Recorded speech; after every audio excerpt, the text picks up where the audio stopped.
Hello बच्चा party. तो आज हम सीखने वाले हैं कि किसी भी केमिकल इक्वेशन को हम बैलेंस कैसे करें।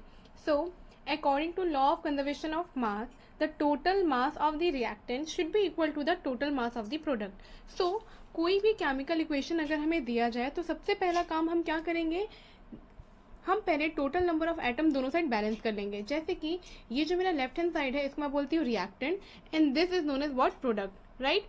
अब यहाँ पर रिएक्टेंट में टोटल नंबर ऑफ आयरन कितना दिया हुआ है 1, टोटल नंबर ऑफ हाइड्रोजन कितना दिया हुआ है 2 और टोटल नंबर ऑफ ऑक्सीजन कितना दिया हुआ है 1। In the same way product में कितना दिया हुआ है आयरन 3, हाइड्रोजन कितना दिया हुआ है 2 और ऑक्सीजन कितना दिया हुआ है 4।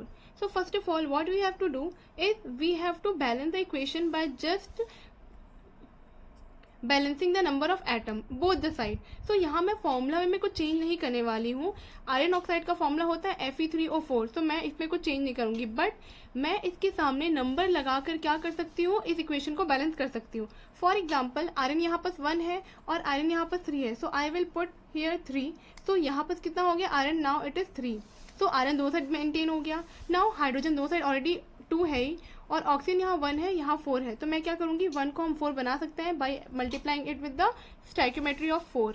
नाउ ऑक्सीजन तो 4 हो गया, बट हाइड्रोजन में थोड़ा चेंज आ गया। हाइड्रोजन क्या हो गया 4 2 ज़ा 8, हाइड्रोजन इज नाउ 8 और हियर इज हाइड्रोजन 2। तो मैं यहाँ क्या कर सकती हूँ, अगर मैं यहाँ पर 4 लगा दूँ तो 4 2 ज़ा 8, तो यहाँ पे हाइड्रोजन क्या हो जाएगा 8 हो जाएगा। Now number of atom both the side are same, so this is known as what, balance chemical reaction. Now for more example just try to solve this. Thank you.